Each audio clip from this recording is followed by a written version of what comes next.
Assalamualaikum warahmatullahi wabarakatuh. Mungkin sekarang kita sudah jarang mendengar kisah inspiratif ini, atau bahkan sudah hampir dilupakan. Ini adalah kisah tentang bagaimana keteguhan dan keyakinannya menjadikan seorang perempuan mulia di sisi Allah Subhanahu wa Ta'ala. Dialah Siti Mashiitoh yang hidup pada zaman Fir'aun dan sekaligus menjadi pelayan yang mengurus anak-anaknya Fir'aun. Kisah Siti Mashiitoh ini diriwayatkan dalam hadis Ibnu Abbas radhiyallahu anhu. Ketika Rasulullah Shallallahu alaihi wasallam berisra Mi'raj, beliau mencium aroma sangat harum.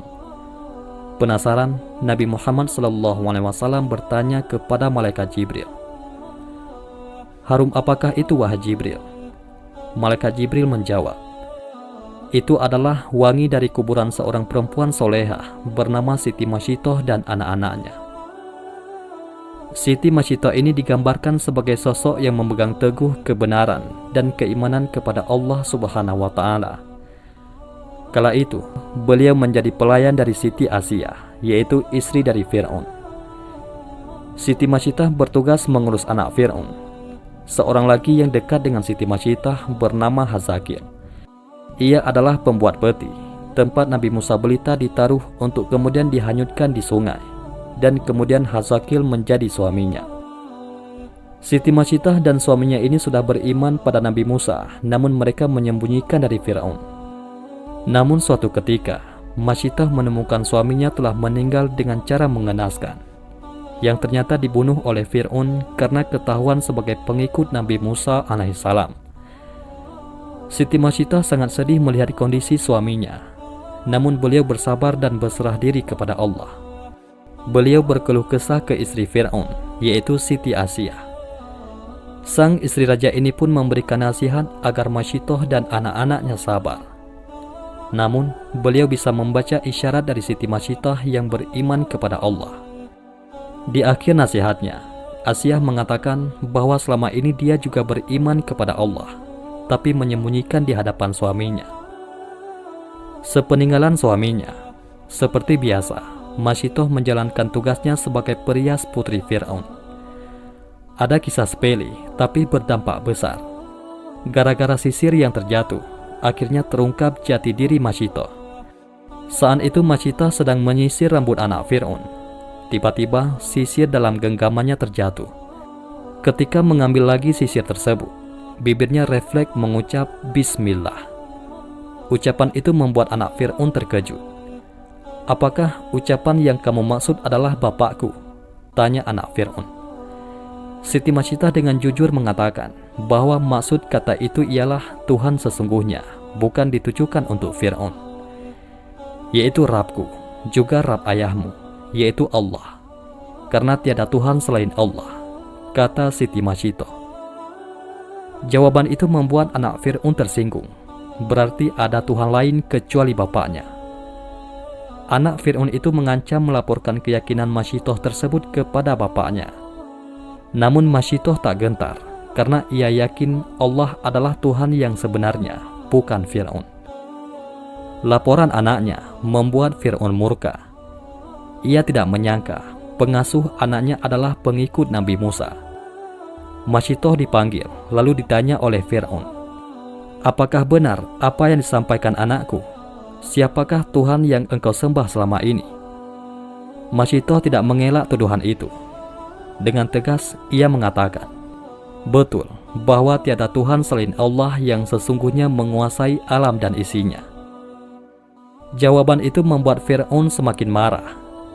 Dia memerintahkan para pengawal menyiapkan minyak mendidih di dalam tembaga besar.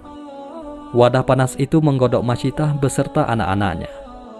Pemandangan itu disaksikan masyarakat luas. Sebelum dimasukkan ke minyak panas, Mashiitoh diberi kesempatan sekali lagi untuk memilih. Dia dan dua anaknya selamat jika mengakui Fir'aun sebagai Tuhan. Sebaliknya, nyawanya terancam jika tidak mau mengakui ketuhanan Fir'aun.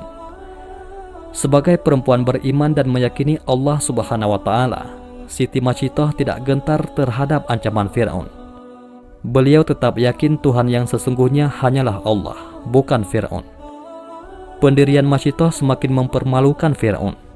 Raja kejam itu memerintahkan pengawalnya melemparkan anak Masyitah satu persatu di hadapan ibunya, hingga yang terakhir, yaitu bayi yang sedang menyusu dalam pelukan Masyitah. Ibu mana yang tega menyaksikan satu persatu anaknya tergerus minyak panas. Ketika giliran bayi terakhir yang akan dimasukkan tembaga panas, Masyitah sempat ragu. Namun kekuasaan Allah menciptakan bayi itu tiba-tiba bisa bicara. Jangan takut dan sangsi wahai ibuku, karena kematian kita akan mendapat ganjaran dari Allah Ta'ala, dan pintu surga akan terbuka menanti kedatangan kita. Riwayat lain, bayi Masyitah meyakinkan ibunya, sabarlah wahai ibuku, sesungguhnya kita dalam pihak yang benar. Wahai ibu, masuklah, karena sesungguhnya siksa dunia lebih ringan daripada siksa akhirat. Hadis riwayat Imam Ahmad. Kekuatan anaknya membuat keraguan Masyitah hilang. Dengan yakin dan ikhlas kepada Allah, Masyitah membaca, Bismillahi tawakkaltu ala Allah, wallahu akbar. Siti Masyitah dan bayinya terjun ke minyak mendidih. Dan ajaibnya, begitu minyak panas menggerus raga orang-orang istiqamah itu, tercium wangi yang sangat harum dari dalam kuali. Allah telah membuktikan kepada hamba-hambanya yang istiqamah. Ketika Masyitah dan anak-anaknya dilemparkan satu persatu ke periuk, Allah terlebih dahulu mencabut nyawa mereka, sehingga mereka tidak merasakan panasnya minyak mendidih. Tulang belulang Masyitah bersama anak-anaknya dikuburkan di suatu tempat hingga mengeluarkan wangi yang sangat harum. Aroma itu tercium oleh Rasulullah ketika perjalanan Isra Mi'raj. Itulah kuburan Masyitah bersama anak-anaknya, kata malaikat Jibril alaihissalam. Demikianlah kisah seorang perempuan solehah bernama Siti Masyitah yang tetap teguh memegang keimanannya walaupun dihadapkan pada bahaya yang akan merenggut nyawanya dan keluarganya. Dan Allah Subhanahu wa Ta'ala pun memuliakannya. Wallahu a'lam bishawab. Mudah-mudahan ini semua bermanfaat. Assalamualaikum warahmatullahi wabarakatuh.